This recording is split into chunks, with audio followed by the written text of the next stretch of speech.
Alors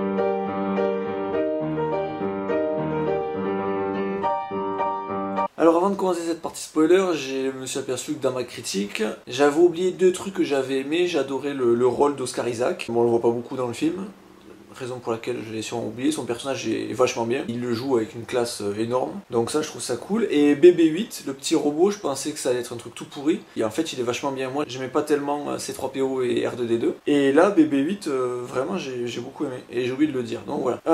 N'empêche que les points négatifs que j'ai dit dans la première vidéo, peut-être que c'est que mon impression, etc. machin, mais pour moi, J.J. Abrams, c'est vraiment pas un bon réalisateur. Après, c'est peut-être moi qui attache trop d'importance à ça. Je vais pas dire que j'ai un réalisateur préféré. Si je devais dire que j'ai un réalisateur préféré, je dirais que c'est David Fincher. Parce qu'il a un sens du cadre. Il a un sens du cadre, il sait comment filmer. Il se met pas n'importe où quand il filme, il place sa caméra comme il faut.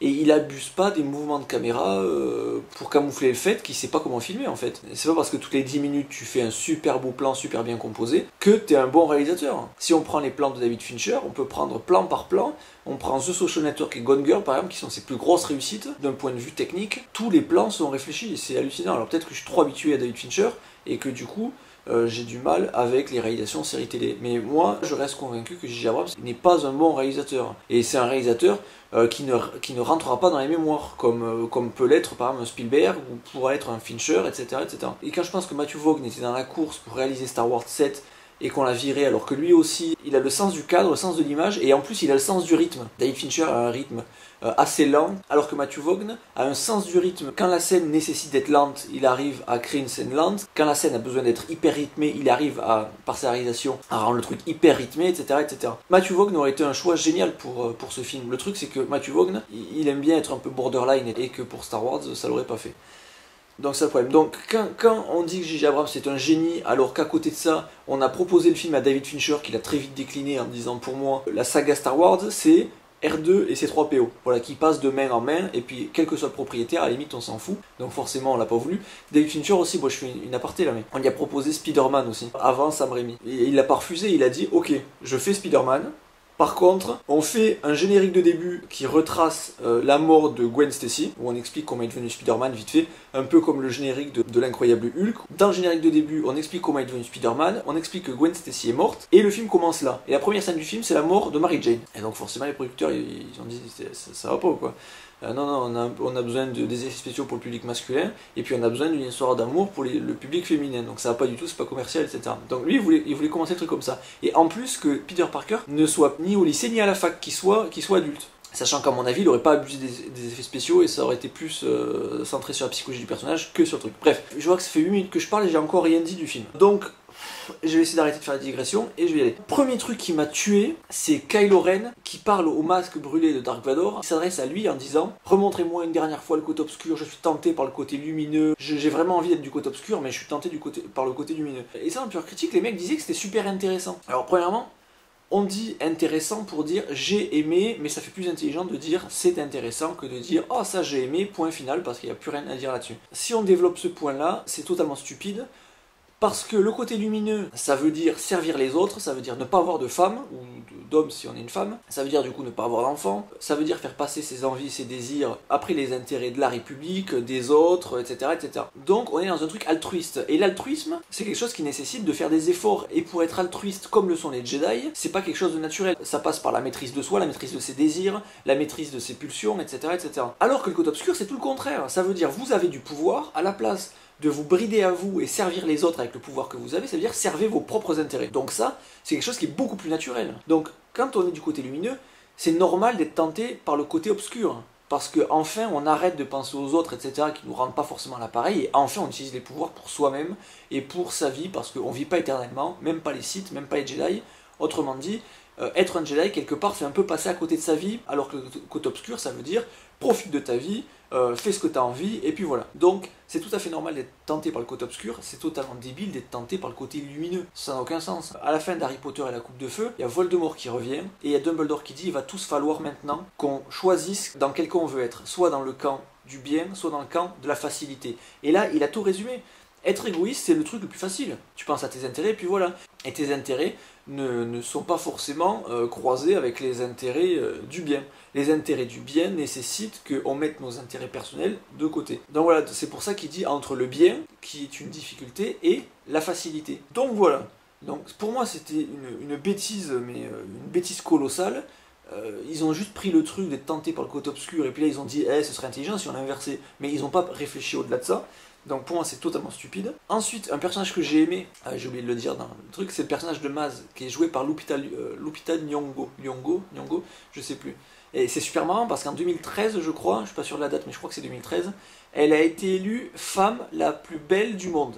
Par je sais plus quel magazine. Et là, ils la font jouer une petite vieille extraterrestre avec des lunettes. C'est hyper marrant. C'est comme si je fais un film et j'annonce à tout le monde Charlize Theron sera dans mon film, et en fait je lui fais jouer un personnage en image de synthèse tout moche, etc. Ce personnage je l'ai adoré, elle est pas là longtemps, j'ai vraiment adoré ce personnage, mais il y a un truc qui m'a complètement sorti du film, c'est qu'elle a des grosses lunettes, et quand elle enlève ses grosses lunettes, eh ben on s'aperçoit qu'elle a deux yeux en trou de balle, quoi. Elle a deux yeux en trou de balle avec des petits yeux au milieu du trou de balle. Je sais pas s'ils ont fait exprès ou pas, mais je sais pas si vous avez ressenti ça, quand elle enlève ses lunettes, il y a bien le contour machin, changement de... Enfin bref, je vais pas décrire à quoi ressemble un trou de balle, mais elle a deux trous de balle à la place des yeux. Ensuite le film est calqué sur l'épisode 4. Bon, après, si vous avez vu le film, vous l'avez vu, ça sert à rien que je le dise, avec la destruction de l'étoile noire, les rôles des anciens sont repris par les nouveaux. Harrison Ford, c'est Ben Kenobi, Rey, c'est Luke Skywalker, Finn, j'allais dire Finn Han Solo, mais en fait non, parce qu'il ressemble pas, c'est juste manière de...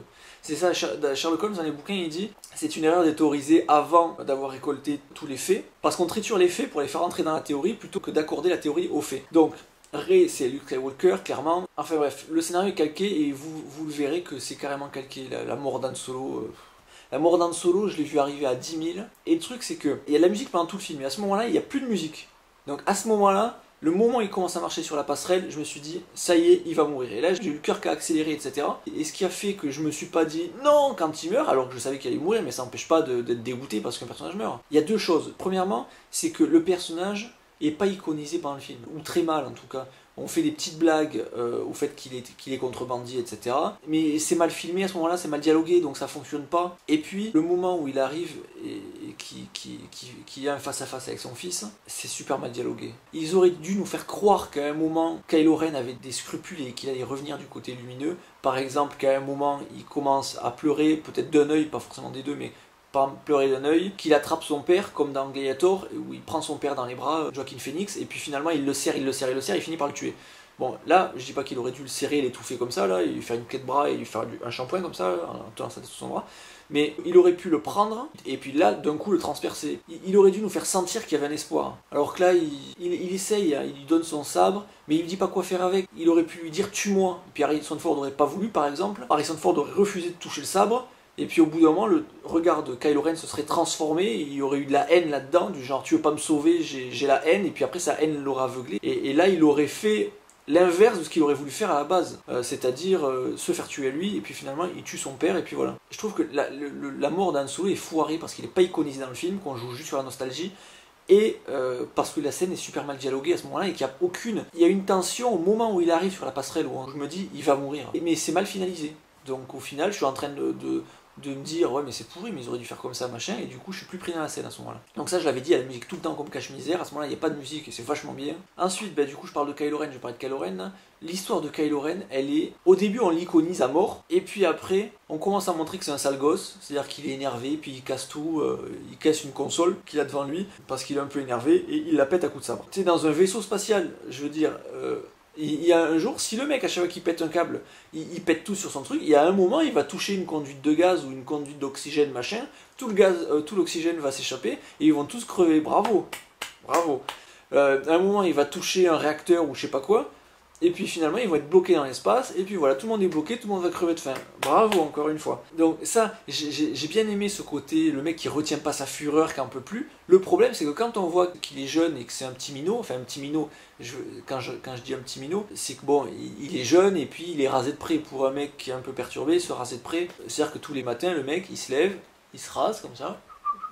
Après il met son masque, il transforme sa voix pour avoir une grosse voix, machin. Il se rase de près, donc il prend soin de lui. Il met le casque pour faire comme grand papy. Moi, l'impression que j'ai eue, c'est un Jedi qui est devenu Sith, qui est puissant, qui est un sale gosse, et qui fait du cosplay. Voilà. Au début, il est super iconisé quand on voit pas son visage. À mon avis, Dark Vador, il y a eu la déception au bout de 3 films de voir son visage. Donc à mon avis, ils ont voulu éviter cette déception en montrant très tôt son visage dans le film. Mais le problème du coup, c'est que ça marche pas pour moi. Il aurait dû enlever son masque sur la passerelle au moment où Han Solo, et on n'aurait pas dû savoir que c'est son fils. Han Solo aurait dû arriver, on se serait dit mais Han Solo tu fous quoi? Il est super puissant, t'es même pas un Jedi, qu'est-ce que tu vas foutre sur cette passerelle? Tu vas crever. Si on n'avait pas su que c'était son fils, là on aurait pété un câble. Là dans le dialogue il aurait dit qu'il était son père, ou que l'autre était son fils, en disant rentre à la maison de ta mère vu que tu rentres, etc.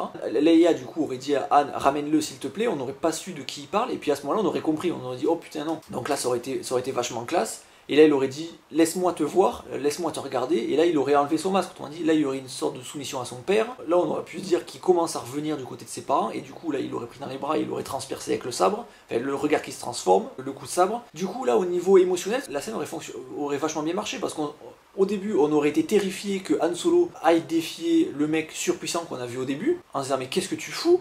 On aurait été en panique. Ensuite, on aurait eu la révélation que c'est son fils. Donc là, on aurait dit « non, mais qu'est-ce qui se passe ?» Ensuite, il commence à revenir du côté lumineux, donc on commence à se dire « ouf, ça y est, c'est bon, Han Solo est à peu près en sécurité. » Le regard qui se transforme, et puis là, demi-seconde plus tard, il est transpercé. Donc là, la scène émotionnellement, elle aurait été géniale. Après, s'il faut vous n'aurez pas aimé. En tout cas, moi, c'est comme ça que je l'aurais vu. Il aurait enlevé son masque, on aurait humanisé le gros méchant du début, il serait passé quelque chose pour moi.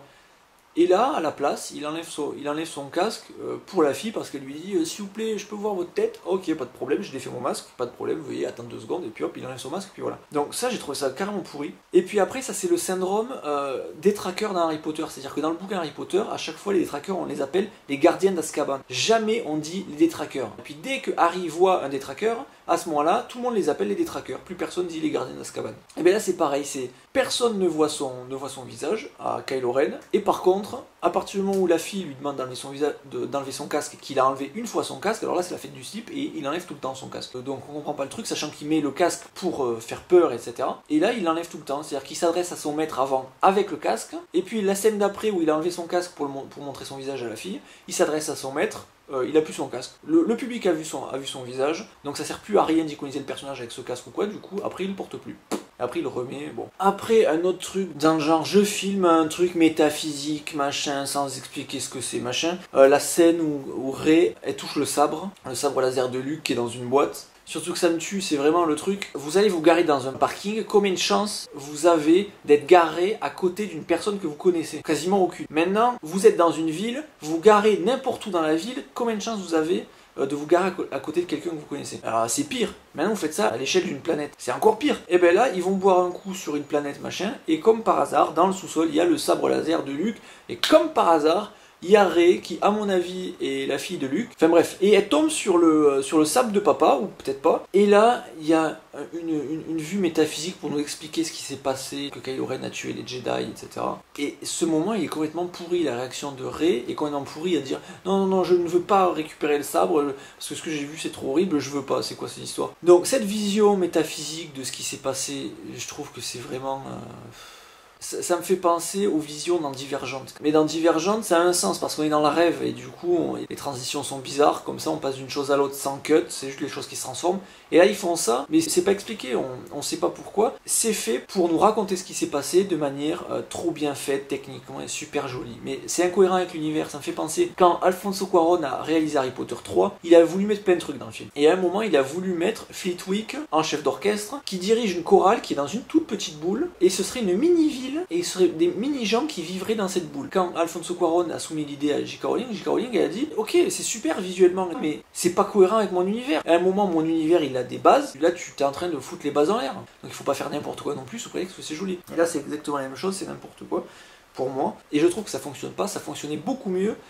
Juste le dialogue entre Ben Kenobi et Luke Skywalker dans l'épisode 4, où Ben donne le sabre à Luke et lui raconte « Ouais, mais ton père, j'ai combattu avec lui pendant la guerre des clones, etc. » Ça donne un côté authentique au truc, dans le sens où ils sont en train de parler d'un passé qu'on ne connaît pas, qu'on ne nous montre pas ni rien, mais C'est comme dans Le Seigneur des Anneaux, quand il passe à côté des deux grandes statues, dans la communauté de l'anneau. Notre imaginaire est en ébullition à ce moment-là. Et on sent qu'on est vraiment dans un univers duquel on ne nous dit pas tout. Là, on nous montre tout, du coup, notre imaginaire travaille pas. Et je trouve que ça fait beaucoup moins authentique, vu qu'il y a des effets de réal, etc. Pour passer d'un plan à l'autre et tout, il y a des effets de réal comme ça. Donc je trouve que ce passage est foiré pour moi. Pour finir, je finirai sur deux incohérences majeures pour moi.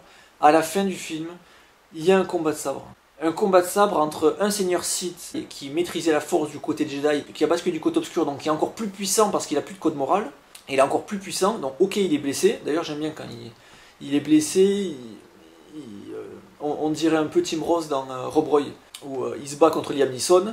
Il le maîtrise, mais trop facile. Et du coup, Tim Roth tourne le dos à Liam Neeson, des fois, il fait un petit tour, comme ça, il met des coups d'épée, un peu énervé, manière de dire, oula, mais je suis trop nul aujourd'hui, alors qu'il est en train de bousiller Liam Neeson. Là, c'est pareil, il explose Finn. Puis il fait un petit tour comme ça, et puis il tape sur sa blessure, et puis il repart au combat. Donc ça j'ai aimé. Et ça serait passé si Finn était un Jedi et qu'il avait eu un minimum d'entraînement. Là il a aucun entraînement, il maîtrise pas la force.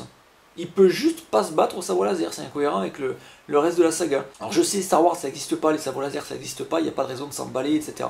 N'empêche que moi, je regarde les films depuis que j'ai 6 ou 7 ans, un truc comme ça. Ça fait partie un peu de moi, comme Harry Potter, comme Le Seigneur des Anneaux, etc. Et qu'on fasse un film comme ça, en prenant pas en compte ce qu'on nous a dit dans les films d'avant, c'est-à-dire on nous dit dans l'épisode 1 que Anakin Skywalker il est balèze en course de pod. Pourquoi? Parce que la force est très puissante en lui et du coup il voit tout un petit peu à l'avance. Si vous faites un combat d'épée contre un mec et que ce mec-là a un temps de latence, ne serait-ce que d'une demi-seconde, vous allez le bousiller mais super facilement. Vous faites juste une feinte, il va mettre un coup de sabre, parce que vous savez qu'il va mettre le coup de sabre, là vous lui coupez les jambes, vous lui coupez la tête, vous coupez les bras, après vous faites des petits cubes, faites ce que vous avez envie après. Mais je veux dire, c'est hyper facile.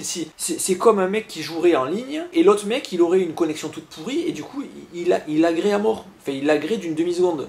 C'est trop facile, vous jouez à un jeu de foot, ces défenseurs ont toujours un temps de retard sur vos attaquants, et vous gagnerez facilement. Un jeu de combat pareil, enfin, je veux dire. Et ça, le fait que Finn arrive à se débrouiller, c'est juste pas possible, quoi. Jusque là, on se dit, bon, ok, bon, c'est pourri, bon...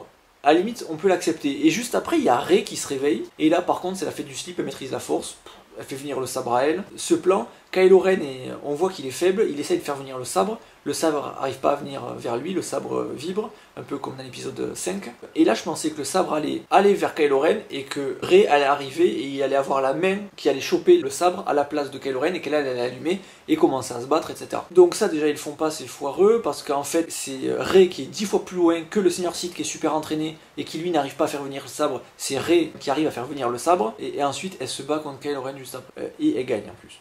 Luke Skywalker, on nous dit qu'il est super vieux, il est trop vieux pour commencer son entraînement. Anakin, depuis l'âge de 10 ans, c'est le plus puissant des Jedi de son époque, plus puissant que Maître Yoda, et il s'entraîne à mort, il a été à l'Académie Jedi, etc. Donc, qui maîtrise la force, etc., c'est normal. Mais elle, à moins qu'on nous dise que, encore une fois, c'est la plus puissante des Jedi, et que sans entraînement, elle arrive à faire ça, moi ça passe pas. J'ai regardé l'émission Zone Geek sur Star Wars le réveil de la force et il y en a un qui a tout dit, j'ai plus le nom là, qui disait c'est la Hunger Gameisation, c'est-à-dire que tout le monde est jeune.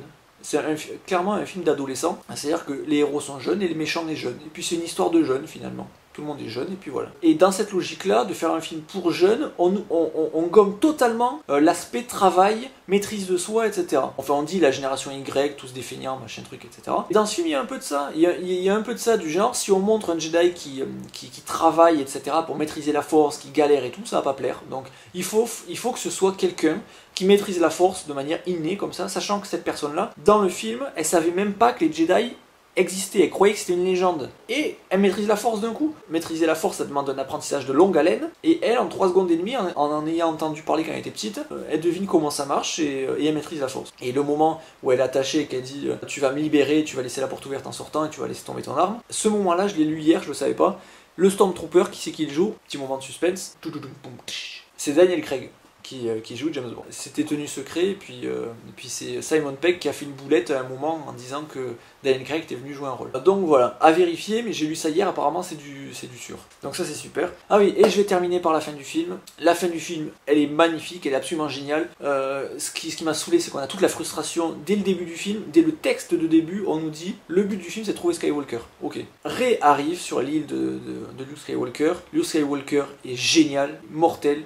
il dit pas un mot, c'est génial. C'est ce que je dis dans ma critique sur Mission Impossible. Tom Cruise, quand il y a la fille qui lui parle chez le disquaire, il se retourne, il la regarde et il dit pas un mot, et c'est ça qui fait qu'il existe par sa présence, il a pas besoin de parler. Là c'est pareil, Luke Skywalker, il est là, il est barbu, il est seul, il se retourne, il a un air quand même triste, et là il explose de charisme à ce moment-là. Enfin bref, et là il y a Rey, sans dire un mot et tout, qui lui tend le sabre laser, et hop, tour d'hélicoptère, on nous fait un tour d'hélicoptère autour des deux personnages, autour de l'île, et puis là, hop, cut. Le problème c'est que à ce moment-là, on a un flou de mouvement, mais c'est même pas un flou de mouvement, parce que je crois que c'est tourné en numérique, mais je suis pas sûr, à vérifier. J'ai l'impression que quand on tourne en numérique et qu'il y a du mouvement, j'ai l'impression qu'il y a une latence, c'est-à-dire que c'est pas un flou de mouvement qui est fluide, comme quand on fait bouger la main devant un écran. On voit pas notre main qui est floue, on a l'impression qu'il y a plusieurs doigts. On a plusieurs doigts, mais je veux dire qu'on a 10 doigts à la place d'en avoir 5. Voilà, et quand on tourne en numérique, j'ai l'impression que dans le mouvement, on a ça, on a l'impression d'avoir le personnage en plusieurs fois, quand le mouvement est rapide. Bon.